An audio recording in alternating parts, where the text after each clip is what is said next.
Welcome to the Revolution Church podcast.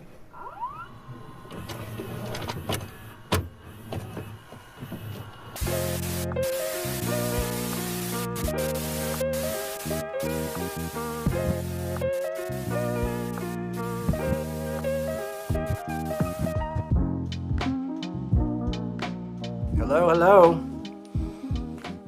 Good to see you all.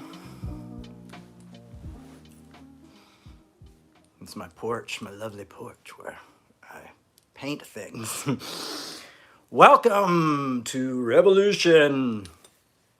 The UK was great. Lost my fingernail clipper, but got a new one, and I just forgot to use it. But I'm gonna use it so you guys are so my nails will be nice and short soon. But not enough time for this. How's everyone doing this morning? Good morning. Greet your neighbors. Say, this is the day the Lord has made. I will rejoice and be glad in it. I remember that was like the thing they always said at PTL. It would always be the worship leaders. Clever line.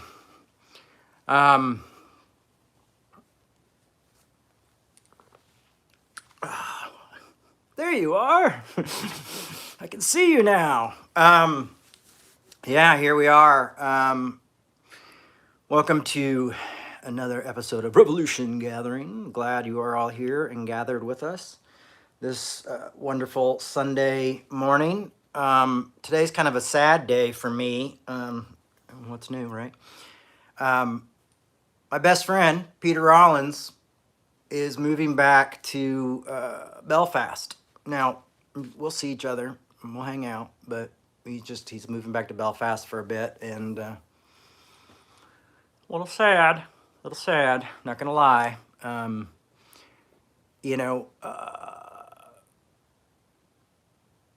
don't care what anybody says about Peter Rollins, he's a good man.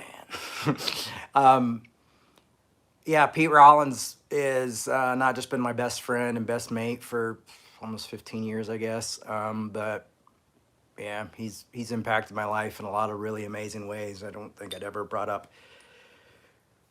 have really ever gotten into Hegel or Tillich or any of those weird philosophers. And you guys would, probably be able to understand what I'm talking about, and we'd be a multi-billion-dollar ministry if it wasn't for Pete Rollins. So thank you, Pete. Thank you for confusing me with your theological ways and saving my life a few times. That's been nice. And being a boring bastard just like me, and also being able to, sometimes we make each other laugh, and it's really hilarious. Like, when you just kind of get lost in laughter and you just laugh at something and it's ridiculous. So don't be gone long, or at least prepare a place for me in Ulster. So yeah, that's, if you guys know, I'm kind of an introvert, so I don't hang out a lot, good or bad or whatever. Obviously, I don't let the pressures of that stuff fall on my shoulders. I just try to be who I am, and grateful to have Pete Rollins in my life, and I'd be glad to spend some more time in Belfast with him as well, and all that. So last week, we just kind of did like an update, and some of you asked how London was because you didn't watch last week, because I don't know if we did post it, I think, but we didn't put it on we didn't make a podcast out of it. London was fantastic. I did a talk about London that you guys can check out, and about seeing the play, and how really amazing it is to see people continue to restore and love my mother and speak great things about my mom. Hey, Kate. One of the things it was really interesting is I was seeing my therapist, my analyst, and he was like, you don't have to, he's like, all these people are doing this job of restoring your mom. And one of the things I was thinking that was really cool about it, and then we'll get into the talk, because I think today's talk's a pretty good one.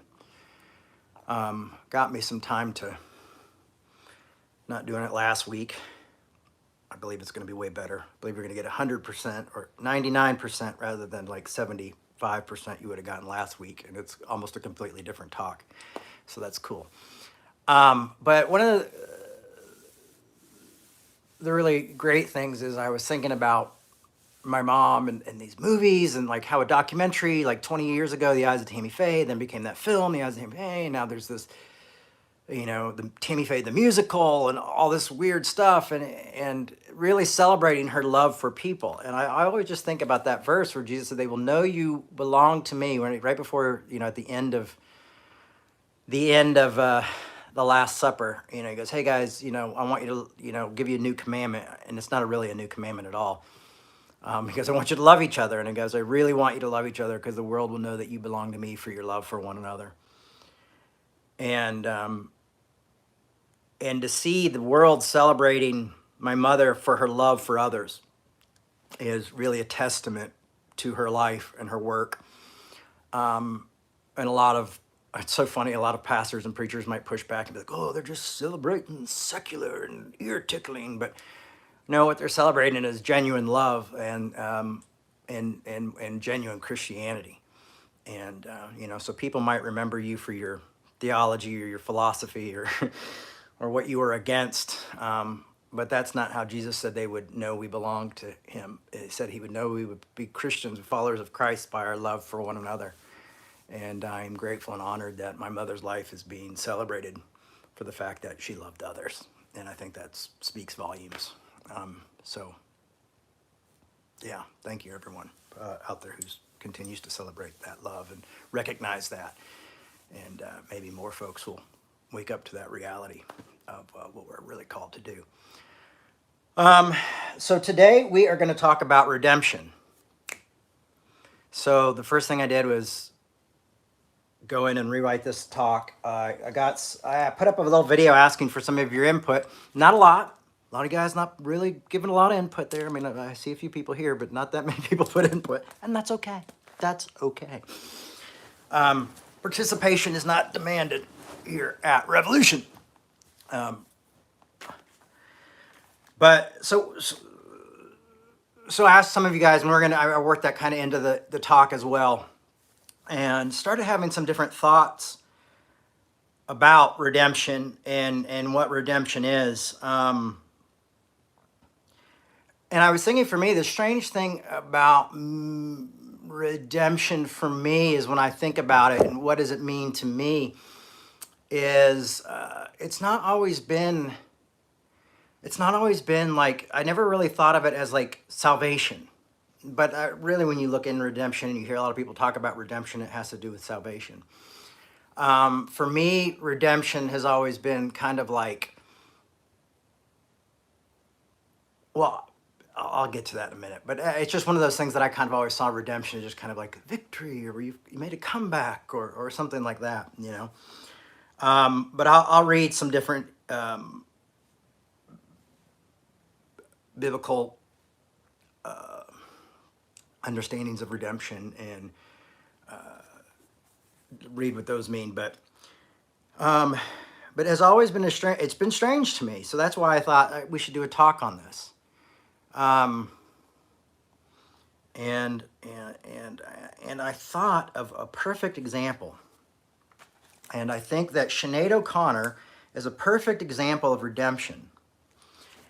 Now, hold on a minute here, and let's go through this. Usually I have a Sinead O'Connor album right there, but my kids knocked it down, and somehow that was behind it. And I put it back in the records because I didn't want that record to get messed up. So Sinead O'Connor, for example, she has there's a documentary, I think it's called Nothing Compares, or Nothing Compares, or Nothing Compares to You. There's a documentary, I think it's on Cinemax. If you have HBO Plus, you can watch it. Or it's HBO Plus, or is it Hulu? I don't know. One of those things that connected to it, I actually subscribed just so I could watch the documentary on her. If you follow me on Instagram, I've been a Sinead O'Connor fan forever. I love her. I think she's the best. I don't think she's ever made a bad album. And she had some controversy starting. It actually started out with her not wanting to play the national anthem at the beginning of one of her concerts, and of course, a lot of us freedom lovers got really upset about that. I don't even barely remember it. I remember it somewhat, but people got angry and was like, "Well, she doesn't want to play it, send her back to Ireland, and all that crap that we do." And she's trying to make a deeper message, political message, and people don't see it. The first time I ever saw her, she was on an award show and she was singing, and she had a it looked like a scope, like a scope, like a gun scope thing on her head, and it ended up being it was the Public Enemy image. And the reason she had the Public Enemy image logo on her head was because she was protesting because they weren't doing anything for hip hop and rap at these award ceremonies. So she's always been a very outspoken woman. Well, of course, I guess it was probably 87, 88, maybe 89. She had that famous SNL skit where she rips the picture of the Pope in half after her song, and she goes, "Fight the real enemy." And everybody went nuts. Everybody turned on her. SNL turned on her. They banned her for life. All the news media outlets. She went to sing at this Bob Dylan tribute concert, and everybody booed her. And that's when Chris Christopherson walked up and whispered in her ear, "Don't let the bastards get you down," which I always thought was an amazing moment. I remember my initial response to the booing at the thing was, because I was just a teenager. I was going like, "Wow, I didn't realize there were so many Catholics around." But here, given 30 years on, there's this great documentary about her and how what she was protesting was child abuse in the Catholic Church, which we all know has happened and came out, and how the Pope was covering that up and all this kind of stuff, and how she was outraged by these priests molesting children. And now we're all going like, "Oh yes, oh of course, of course." And I think I've read a lot of different things about people and what they've said, and I remember seeing something saying, "Oh, the redemption of Sinead O'Connor," and she was right. And what I realized is that it's not about Sinead O'Connor's redemption. It wasn't Sinead O'Connor who needed redeeming. It was us. We just didn't know the truth. We didn't know what was going on. We didn't know the depths of the suffering and the horrible miscarriage of justice that these kids were facing every day and being abused by people they trusted. And she brought it to our attention. So for me, it's not the rest, it's not the redemption of Sinead O'Connor. It's the redemption of us. It's the story of us coming to a realization, going like, "Oh, now we know the truth. We were blind and now we see." And that's often what happens with leaders is who are ahead of their time, as they speak out and they say these things, and they're trying to lead us to a place of redemption. But often we're too blind to see. We're too, well, this is how things should be. Our dialectic thinking gets in the way. Our black and white thing, our misinformation or not enough information. And so we don't want to trust the prophet that has been brought to us and is exposing us to this truth. And so, we shame them and we say they're bad and we say they're wrong and we go, "Get away." I think my mom went through something very similar with her life and career until, now 20 odd years, 15 years after her death, people are kind of going like, "Oh, this woman really loved people," And it's like, it's not so much about redeeming these people as much as it is redeeming us and us being exposed to what the truth is about seeing something. And often that takes time. So I think that's an interesting way of looking at redemption. Is not just like, well, redemption means they got their career back and now they're accepted and people are celebrating them. It's going, well, actually it's that they were always in the right place. It just took us a long time to really find that moment. They led us to redemption, and it took us 20 years to get there. They led us to redemption. It took us 15 years. It took us 30 years to get to that point of redemption, to see the truth and say, "Oh, there is great injustice and we have to fight for this." And I think that's why, the Bible says, "Those who have ears, be willing to listen." Talks about how beautiful are the feet that brings the good news. And to me, that's quite a cool thing, quite a cool journey to be on. Is that we are often being led to moments of redemption in our own lives through those that sometimes we've thrown out or considered less than. I mean, Dr. King obviously is someone who's always working on leading us to redemption. Dr. King was trying to redeem black and white people at the same time, in two groups that had two very different needs. You know, um, racist white people needed to realize that African American people were human beings and we're being mistreated and we're being treated unjustly. And he used nonviolence to hopefully open the eyes. And I put a clip up on the Revolution Instagram stories. So if you go on there, you'll see an MLK clip of him doing an interview and him talking about nonviolence. And if you click on it, his daughter Bernice posted it. You can watch that whole little clip. There's actually I think that whole movie is available online. The whole interview is available online. But there's a big part of this interview is him talking about nonviolence and how it's important to both folks, all of us. And I think it's really vital. And I think it's really worth watching because it's another level of thinking of what redemption really is, and even redeeming those who persecute us. And as the Bible talks about, loving those who persecute us, and that love can lead to a redemption. So for me, I had a really Freudian slip with this redemption talk, because I was going into my Bible dictionary, I was like, I'm gonna look up redemption and really get it down and be able to know what to talk about it on Sunday, and so I'm going, I look it up, highlighting everything. Yes, this is good. And what I realized is, because I was asking everybody, what does redemption mean to you? And what I realized was I had looked up restoration instead of redemption. And I went straight to restoration and was underlining all the stuff in restoration. And why I think that's an interesting slip is because that's, in my mind, that's what redemption is for me, I guess, is restoration, is when we restore people. So in a way, I can see how I would have originally thought, the idea of people now celebrating what Sinead O'Connor did would be her redemption. But in a way, really, it's our redemption.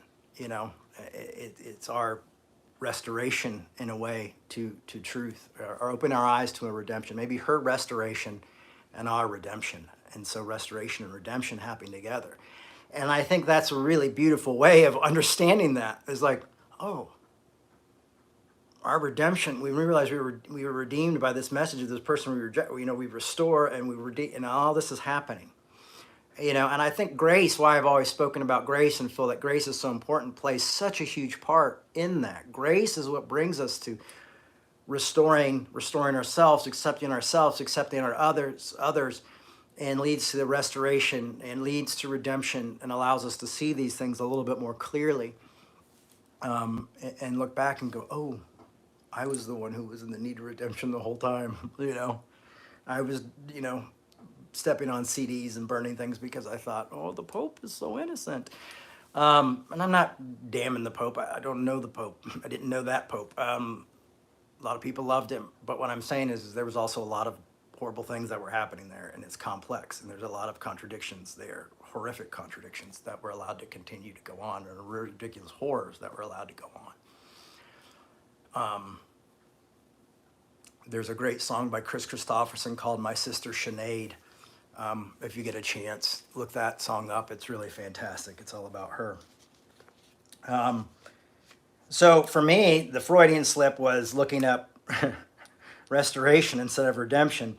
And for me, my favorite verse on restoration, I think, is in Galatians 6:1, where it says, if someone falls and makes a mistake, you should gently, humbly restore them. If you think you're too good to restore someone, you're only fooling yourself. So restoration is always a big part of that. So obviously restoration and redemption play a big place in my heart, my mind, and my life.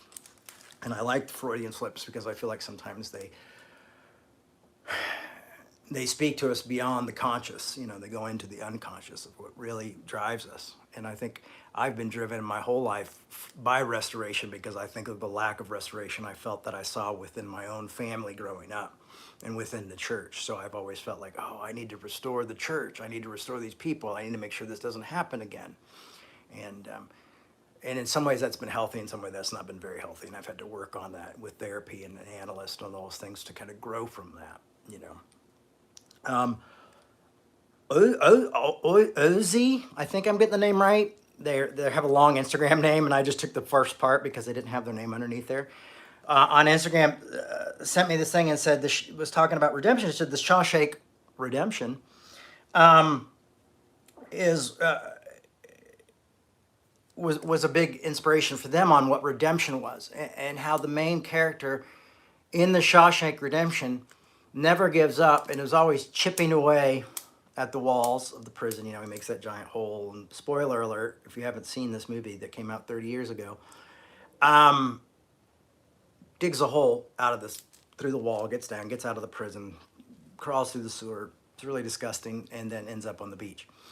And this is how I've seen redemption. And what I thought was interesting about that is sometimes I think that's why we hear about self-care, or we go to see psychoanalysts, or we see therapists, psychiatrists, even medical doctors. Why we read, why we study, why we talk to each other is sometimes for our own personal type of redemption. I got sent a video by another friend of mine, and it was this guy who was an ex-Nazi skinhead, and I think he was also a member of the Klan. Usually those two don't join right together, but this guy had a lot of that stuff going on. And he was being interviewed, and he was talking about how, there's a lot of that dialectic thinking, us and them thinking, and he was like, I'm really grateful to my two friends who were willing to disagree with me, but sit down and listen to me and talk with me. And one was a black man, and one was this white guy, and he was saying, my two friends right here are the reason I'm not this way anymore. This is what's led me to redemption, was that these folks were willing to sit down with me, even when I hated one of them because of the color of their skin. Even when I hated them, they listened. Like, their listening overcame my hate for them, my prejudice against them, that they listened to me and they talked to me and they showed me love and care and respect. And this other person showed me love and care and respect. And these are the two guys, these two people right here are the reason that I was able to escape, this community that I thought loved me and cared about me based on hate of the other, based on hate of hating Jews and African Americans and Asians and all these. I hated everyone who wasn't white. But then these two folks who came and spent time with me and listened to me, talked to me and argued with me and had conversations with me, I could sense their love for me. And that's what freed me from that oppression. That was the redemption. The redemption happened within conversation. And I thought, how beautiful, I believe what my friend Teresa sent it to me, how beautiful is the feet that bring the good news. It happened through conversation. It didn't happen through him reading somebody saying like, oh, these racist bastards, or, all racists are assholes and they should all be shot in the back of the head. And they should, it wasn't that. It was people saying, I will sit down and I will listen. And I will sit down and I will not only listen, but I will also tell you the truth. But I will tell you the truth out of love. And this led this guy to repentance, change of mind. That's really what repentance means, is a change of mind or a turn from something to something else. And so that's what happens. That's what happened through tough conversations. And we talk so much about arguing and arguing well that I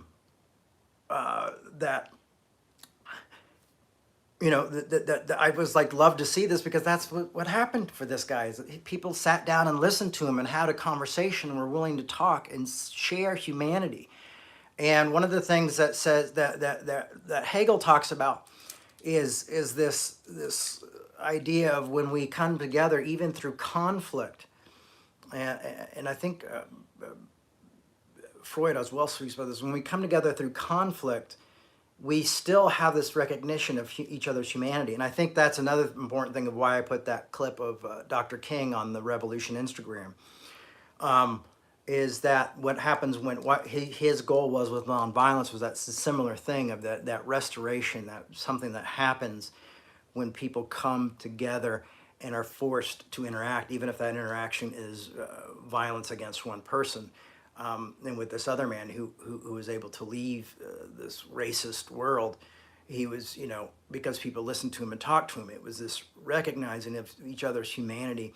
And, love, this is why love is, I think, misunderstood often in the Bible as works. Is people always want, oh, you got to work hard and you got to do all this. But yeah, when it talks about loving others, that, and it's picking up your cross and dying to yourself and all those things, that's talking about love.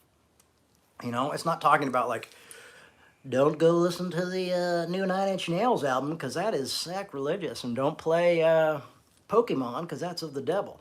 All the weird stuff that with the great distractions of what I grew up in the church was always the great distractions of, oh, the devil's over there in music and the devil's over there in the club, and I'm like, well, maybe the devil's in when we don't love each other, and when we treat each other as enemies, and all this binary thinking we have as Christians of us against them. That seems to be the greatest fault to us, that we're known not for our love, but we're known for what we're against. This doesn't seem to be the idea and concept of what Christianity was when it began, and when Christ came, and then when Paul came into Christianity and started talking about it. It doesn't seem to be these ideas, and didn't seem to be what was carrying things forward.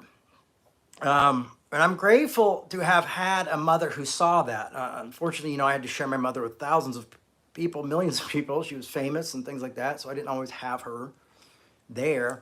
But I'm grateful for the moments I did, and especially near the end of her life. We got to spend a lot of great time together, and she was one of my best friends.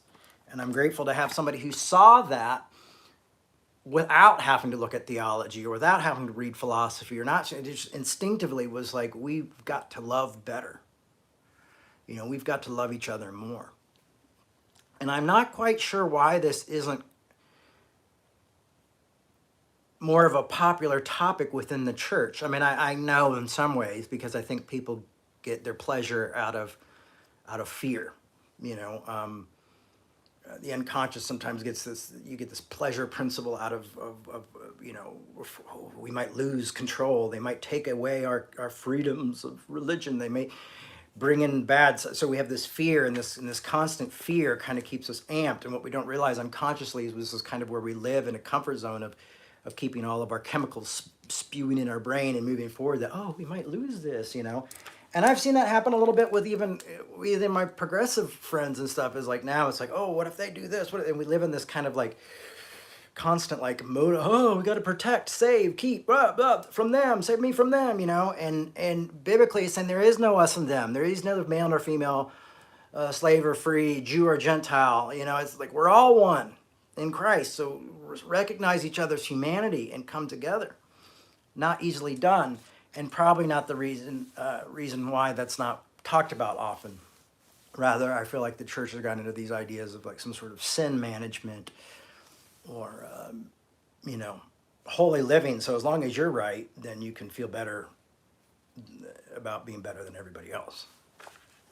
There's a lot of things I see a lot in the church today. But I did like how the Shawshank Redemption is like, sometimes we have to redeem ourselves. Sometimes we have to do the hard work to bring our own redemption to our own life.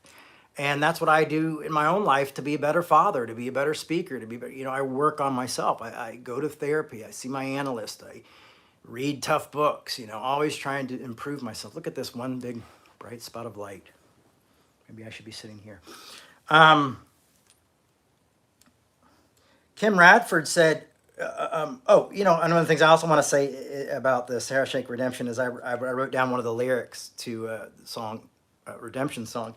Emancipate yourself from mental slavery. None but ourselves can free our minds. And that's Bob Marley.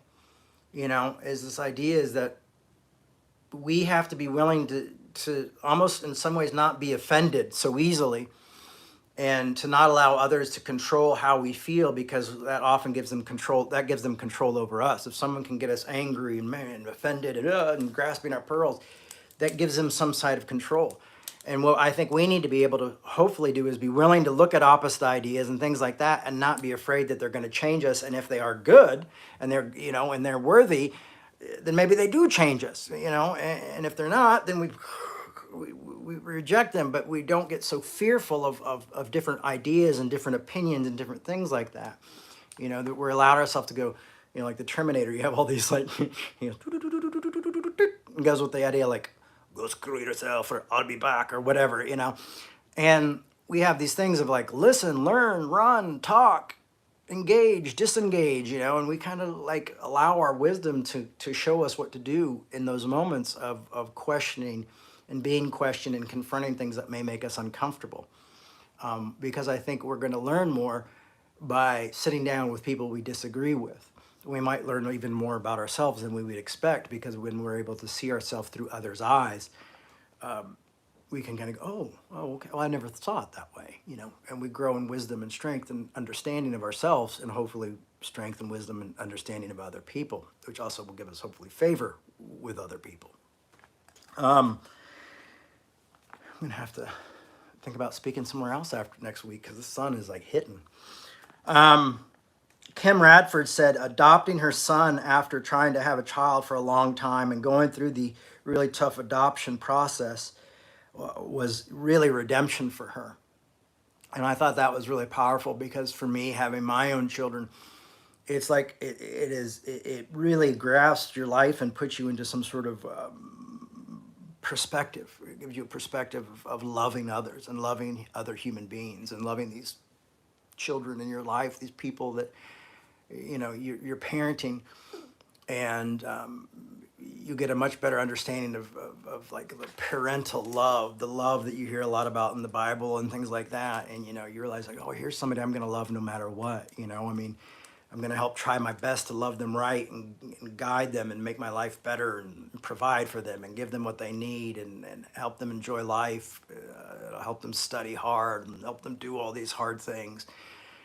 Like this love is really this great thing. And I think for me, one of the things that kids have brought into my life is I feel like I'm definitely a better speaker. I'm a definitely better, more understanding. I'm definitely more empathetic with people. There's also times where I'm not great, where I've talked about like in the drop off pickup, which luckily has been going great. Everybody, update, it's been going great. Pickup's been going great. But you also get into that, like I get into that Papa Bear mode of like, protect children at all. You don't want anybody beating up on your kids or messing with your kids. So empathy is a good place to be there too, for others. But yeah, I mean, for me, my children have brought a perspective into life that I never had before, and I'm so grateful for it. I don't think it's anything I could have ever learned from reading a book. In a strange perspective as well. It's neat. It's really beautiful, and yeah. If you try to love love your neighbor as yourself. I'm really glad it didn't say love your neighbor as your children. I don't know if I could possibly ever do that. I love my kids so much. They're like top of the list for me.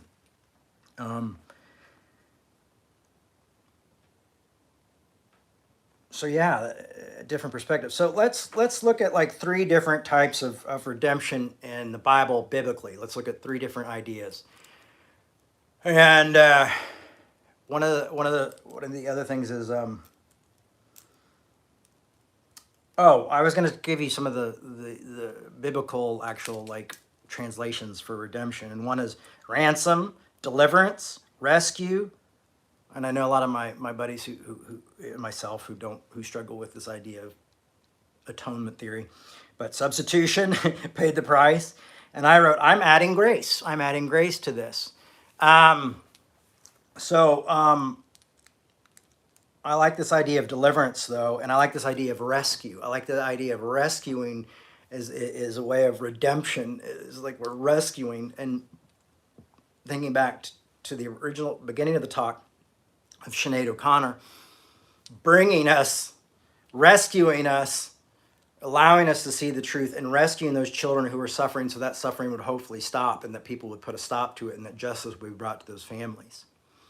You know, and I really do hope that one day SNL and people like that like have her back on and apologize, because I think it's very powerful to speak to this world about like redemption. You know, we don't want to redeem you, Sinead, but we want to thank you for redeeming us. So in Luke,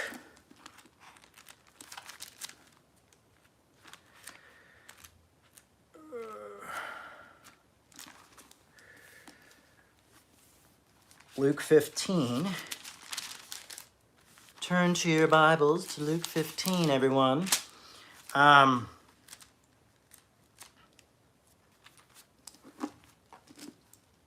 this is the middle of the prodigal son. And we're going to look at this. Luke 15. Did I say 15? I meant 18, I believe. No. Yeah, 18. I'm sorry. We're going to jump to 15 after this. 18, 9. Oh, you know what? I love that I wrote down the wrong chapter. So I'm going to just tell you what happened here. Wait. Here it is. Yeah, I was right. It was Luke 15.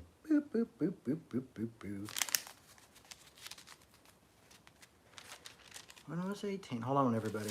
Technical difficulties.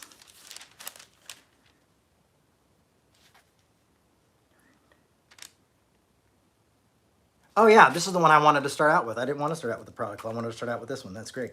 Luke 18, 9 through 14. My notes are always messy. Luke 18, 9. Jesus also told the parable to some he trusted. He also told the parable to some who trusted in themselves that they were righteous and regarded others with contempt. So he's talking to those who think they're righteous, things of those who think they have their life together. And I often think about this beginning of this when he goes, he also told this parable to some who trusted in themselves that they thought they were righteous and regarded others with contempt. I always think about this as when the Pharisees were confronting Jesus and the disciples at Matthew's house, saying, like, why does he eat with such scum? And Jesus says, healthy people don't need a doctor, sick people do. I've come to call sinners, not those who think they're good enough. That's the New Living Translation. He adds that think they're good enough. And I think they actually really grasp that really well in that translation, even though it's a paraphrased translation. But I always think about those because I felt like the Pharisees that were asking that were those like this. They also, the parable, who trusted in themselves that they were righteous and regarded others with contempt. So listen to this. How many of us think we're righteous and guard others with contempt because of our political stances? Do we think we're righteous and hold others in contempt? Do you hold others in contempt and think you have it a little bit more together because of your political beliefs? Of course you do, because those are your political beliefs. But do you hold others in contempt, or are we trying to be like, maybe we should sit down and have tough conversations? Let's go into this. 2 men went to the temple to pray, one a Pharisee and the other a tax collector. The Pharisee, standing by himself, was praying, thus, God, I thank you that I am not like other people, thieves, rogues, adulterers, and even like this tax collector. I fast twice a week. I give 1/10 of all my income. But the tax collector, standing far off, would not even look up to the heaven, but was beating his breast and saying, God, be merciful to me, a sinner. I tell you, this man went down to his home justified rather than the other. For all who exalt themselves will be humbled, but all who humble themselves will be exalted. And sometimes, believe it or not, speaking the truth, knowing who you are, knowing where you stand, knowing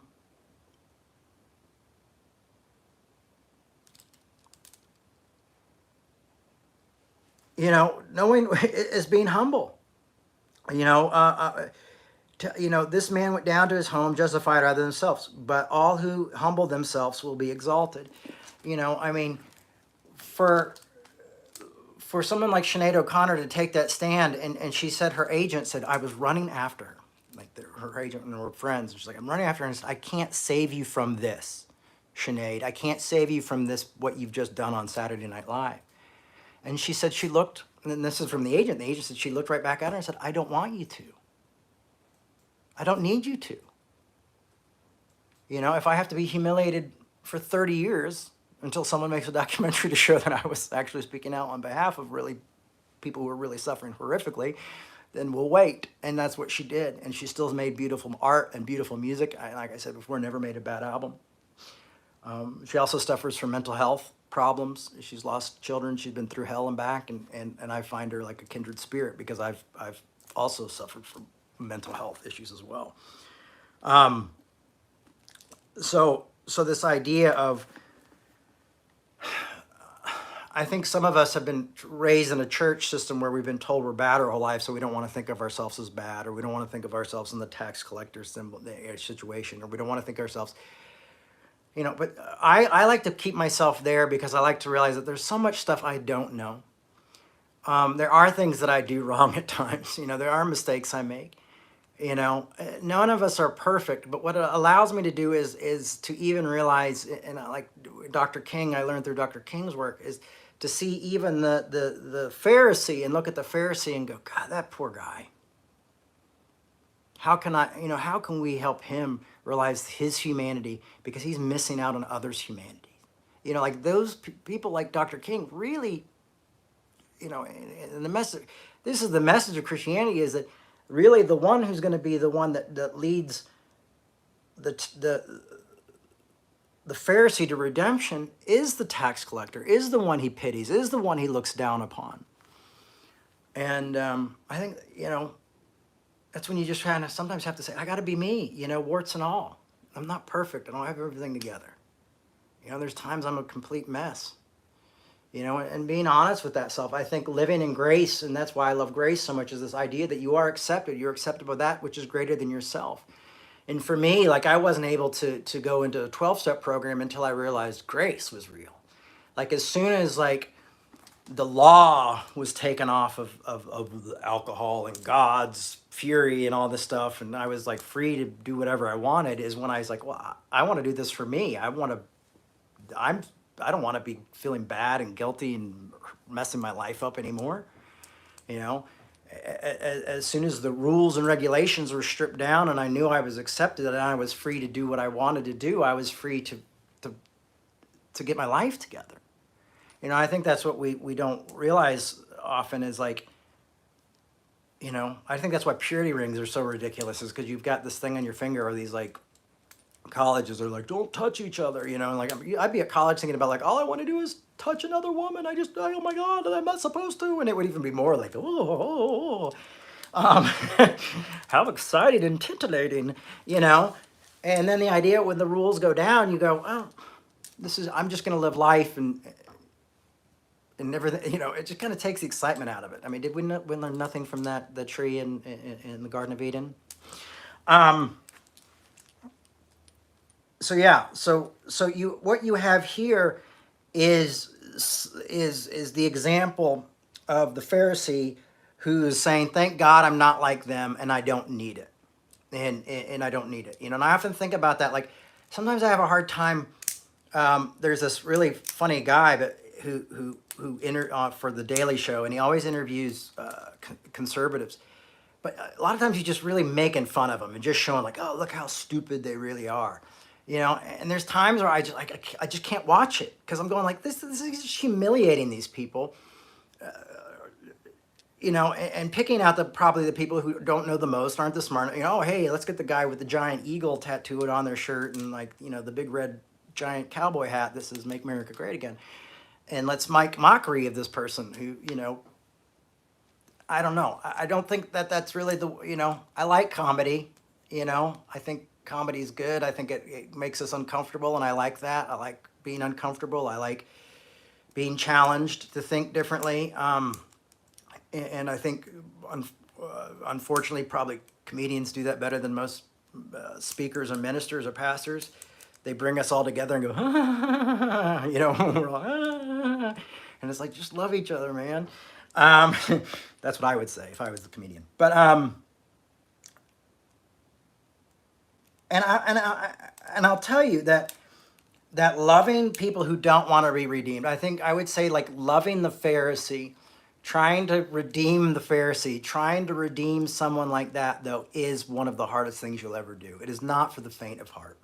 For those who think they have it all together, no matter if they're conservative, no matter if they're liberal, if they think their shit don't stink and they've got it figured out, and this is how it is, and this is who's in, and this is who out, and they got it figured out, it is very hard to communicate redemption to those people, for them to even see it and to love them. And all you can do is just love, because at times it is that kind of like throwing your pearls to the swine, where they come back and they crush the pearls, in the verse. But it's definitely not for the faint of heart. I mean, I have tried most of my life to redeem those who see no need for it, because I've always felt like I wanted to see the church have another Reformation, and wanting to do that. Now, I'm speaking to live right now, I'm speaking to 12 people. So I don't know how good that's going for me to reform the church. I mean, we're the number of the disciples right now, so maybe we're doing good. I don't know.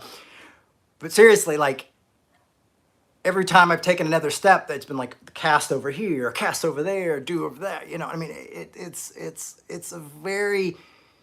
very hard work, and it's disheartening work, and you'll be accused, oh, you're tickling the ears and you're trying to win listeners. I'm like, no, I'm losing ears and listeners and people connected to ears.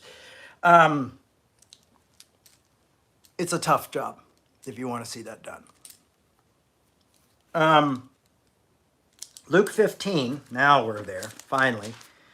Luke 15,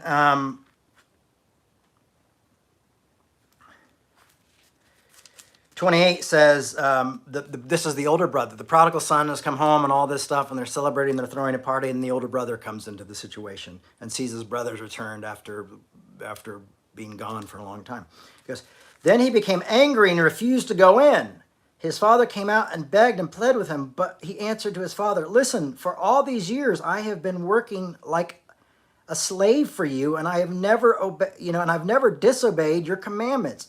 Yet you have never given me a young goat so that I might celebrate with my friends. But when this son of you came back, who has devoured your property with prostitutes, you killed a fatted calf for him? Then the father said to him, son, you'll always be with me, and all that I have is yours. But this brother of yours was dead and has come to life. He was lost, and now he's been found. And so sometimes when redemption comes, some of us who've been, towing the line the whole time, we get upset, It can be through jealousy. It can be through misunderstanding how things work. We think, well, I've done right my whole life. Why should they get grace? And I think that's what we see a lot of in the church today, on both sides of progressive and conservative, is that nobody really needs,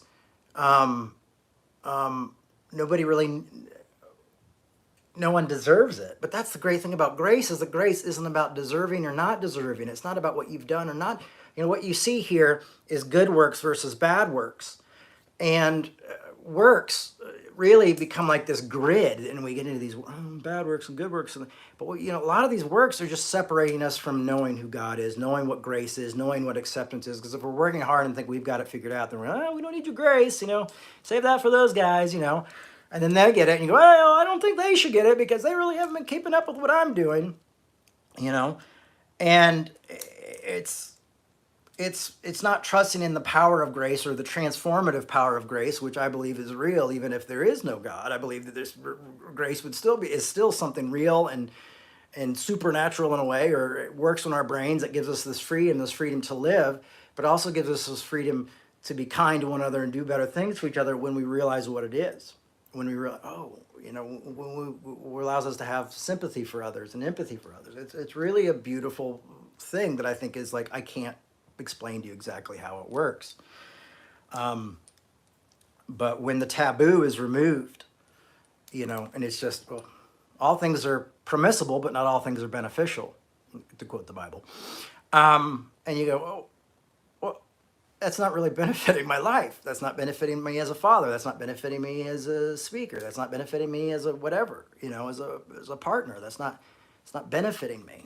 And it kind of becomes different when you take off the ban, So how much does grace cover, though? What can we really be redeemed from? I mean, so far we're seeing a brother who got redeemed because supposedly his brother said he went and got prostitutes and wasted all his money on wild living, so he got redeemed. But I mean, that covers a lot of us in high school. Um, high school is kind of crazy. But you know, and then we have the testimony hour where we try to out testimony everybody. Oh, you thought you were bad. I was really bad. So what does that hold? So let's jump over to Acts real quick and take a look at that.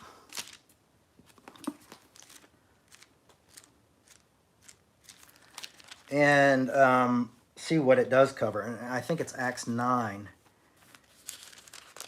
9:1.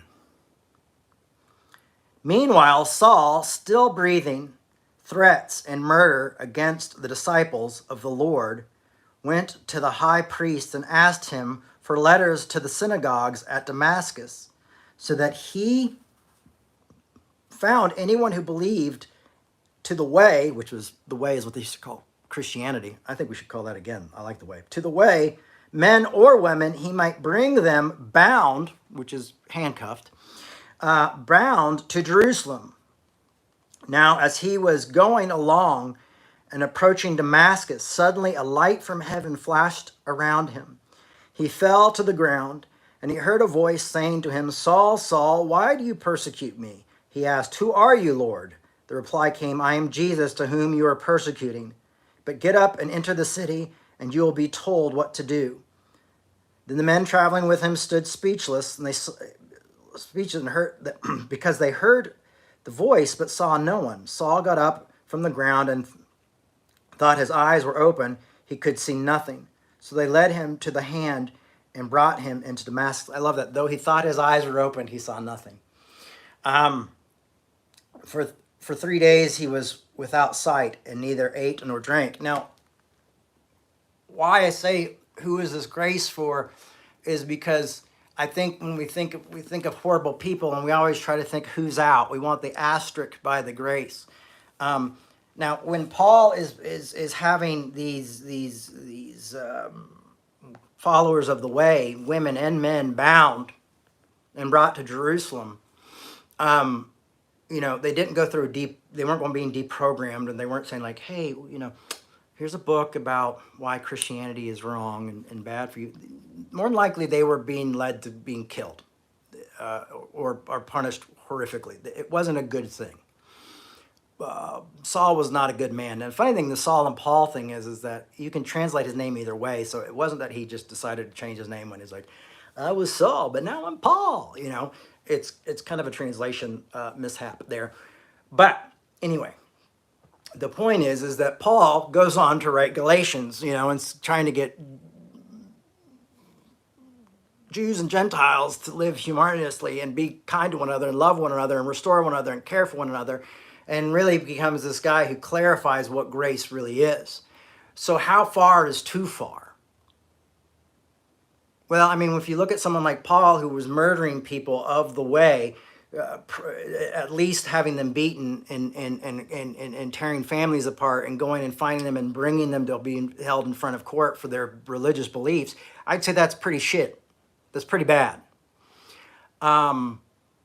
So I would say that not grace abounds. Where sin abounds, grace abounds more. And I think we're always looking for that asterisk. And everybody's asterisk is different nowadays. And I hate that asterisks sometimes have political belief systems along with those asterisks of, oh, no grace for you, sorry. You registered wrong. Could you imagine if we get to heaven and it was like, actually, it was the Green Party, guys, sorry. Oh, yeah. Ooh. So there's about 12 of you in here so far. Oh, sorry, guys, downstairs.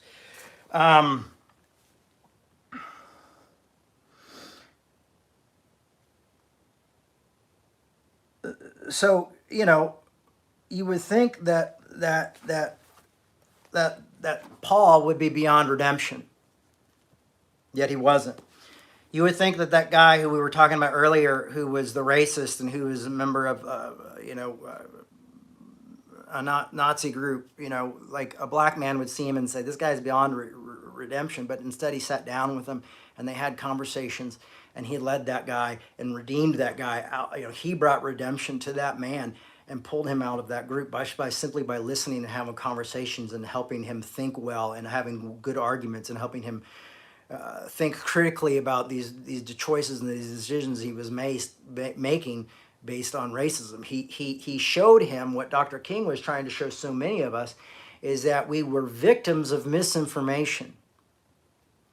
That we'd been programmed, and he deprogrammed this young man, him and another friend who was a white guy.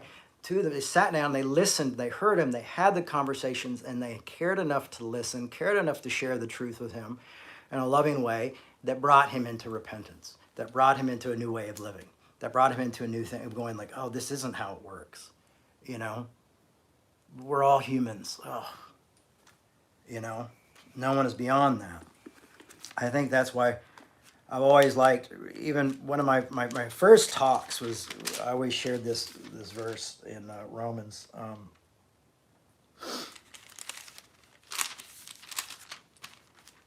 I always, like, once a year, try to give my first talk over again to see if I've learned things from it, because I just had one talk when I first started, and then I was like, I hope I never speak anywhere twice, and it brought the house down. It was pretty good. But no, that wasn't my very first one. My very first one did not bring the house down. It was awful. Like, I literally came off the stage at this youth group, and it was like a really big youth group. And I was like, Lord, I will never do this again, if you even exist, and I will never speak to more than 2 people ever again in my life. I was really humiliated, because it was a bad talk. So Romans 3:23, since all have sinned, all fall short of the glory of God. They are now justified by grace as a gift through the redemption that is in Christ Jesus. So for me, also is pretty much I guess a Christian or universalist, but I'm not really a confessional Christian. It's hard to explain. We'll get into that one day. But as someone who just sees grace as for all people, redemption for all people, sees Christ as redemption, but I see that this also allows us to know that we all fall short, we all sin, we all make mistakes. There's no one beyond it, and we're all at times in the position of that tax collector or of that Pharisee. We're all in those positions at different times. And I think it's when we've got to, continue to ask ourselves the hard questions and do self-examination and look at ourselves and look at others and see when we're doing that. It's wild, because for me, for a long time, I had this switch from like leaving like conservative Christianity and going to like this more liberal idea of Christianity. And it happened slowly, and it's funny because it happened as I studied more. And actually, all my study books at the beginning came from the Family Christian Bookstore, so blame them. But as I studied more, and so for a while for me, I kind of started to say, oh, maybe the conservatives are the bad guys, like, because I had this idea of there was no dialectic allowed, no 2 opposites could work together, no contradictions could tell a greater truth. So I thought, binary thinking, I am the king of binary thinking, and here I am. And so I thought, well, maybe these are the bad folks, and so I go with this group. And then I started realizing, hey, this group isn't all that great either. So am I going to have to start a third group? And what I've decided is no, people are people, and everybody has their different things. And there are different ways of believing, different reasons for believing, and someone might believe something because you haven't sat down and talked to them yet, because you haven't had a conversation, or they haven't read a great book, or they didn't read the book that you read, or they didn't listen to the music that you listened to, whatever. That's why I think communication is good, loving others and having empathy for others, and realizing that, there's a lot of people we haven't walked in our shoes, and we haven't walked in their shoes, not just those who suffer, but those who are doing really well, and those who prosper. We have not often walked in either of those shoes, or maybe a little bit in both. So I'm going to end with this, because this is what the guy in Acts, who is destroying people who followed Christianity the way. This is something he said, and I think it's very powerful when it comes from Paul, especially because given his panache for wanting to see Christianity destroyed. In Galatians 3,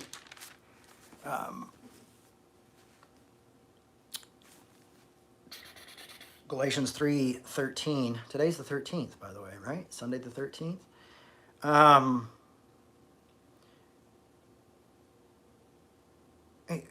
Paul says this, Christ redeemed us from the curse of the law by becoming a curse for us. For it is written, cursed is everyone who hangs on a tree.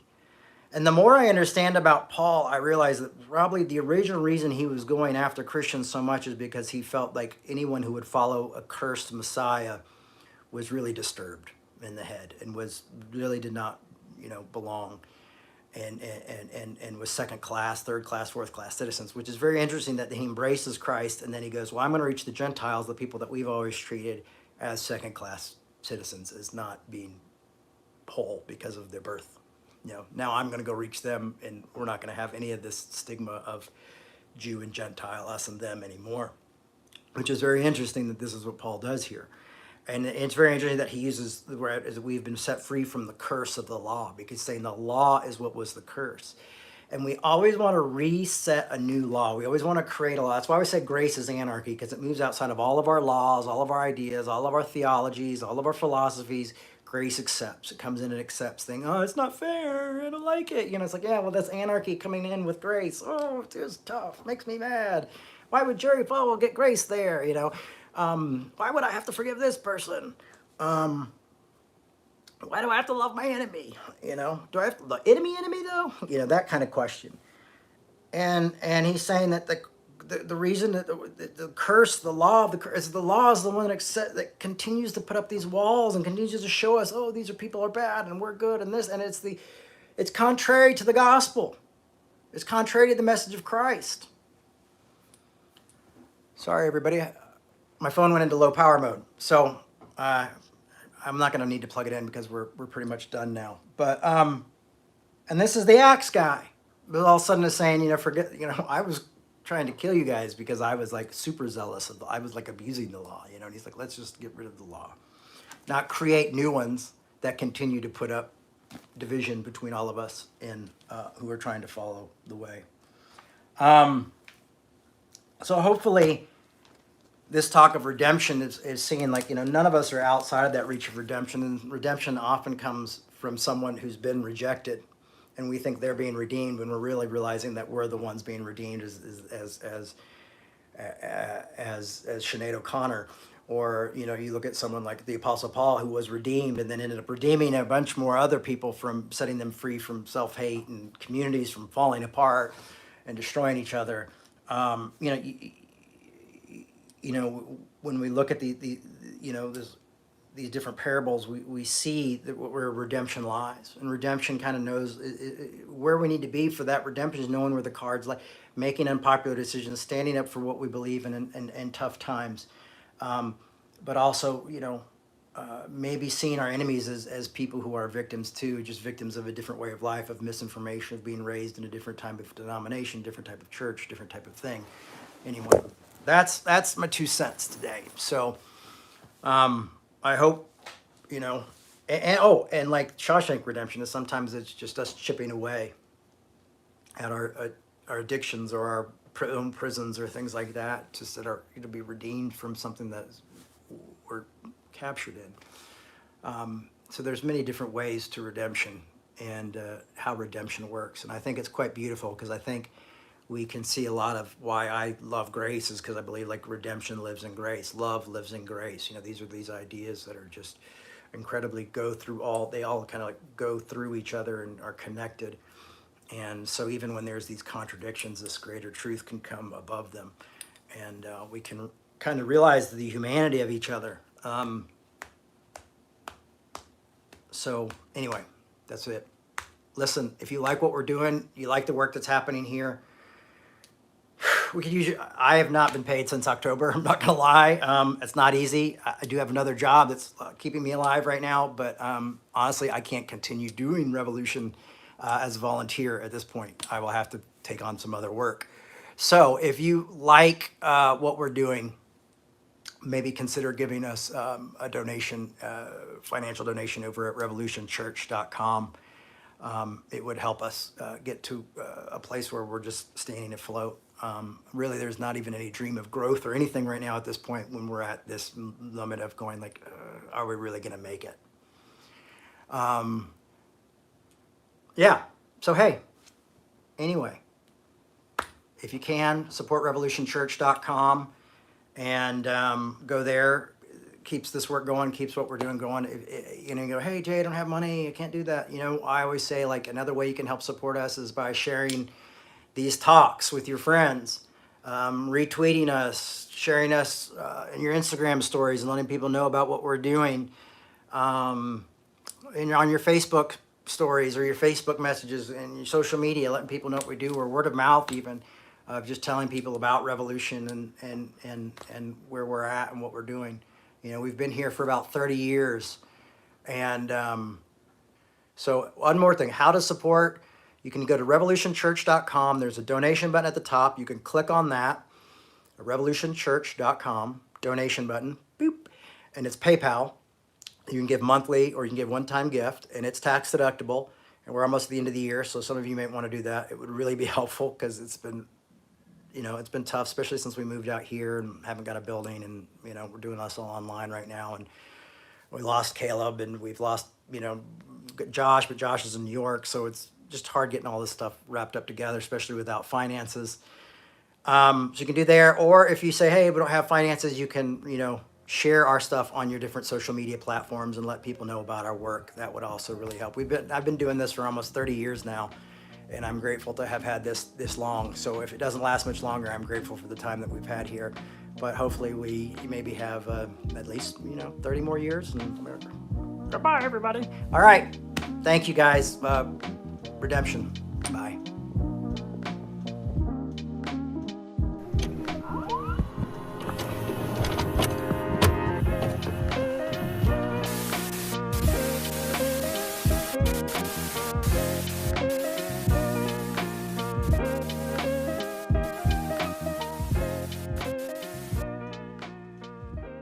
Thanks for listening. We hope you enjoyed this podcast. To make your 100% tax-deductible donation today, please visit revolutionchurch.com/donate. You can also learn more by clicking the donate section on the website.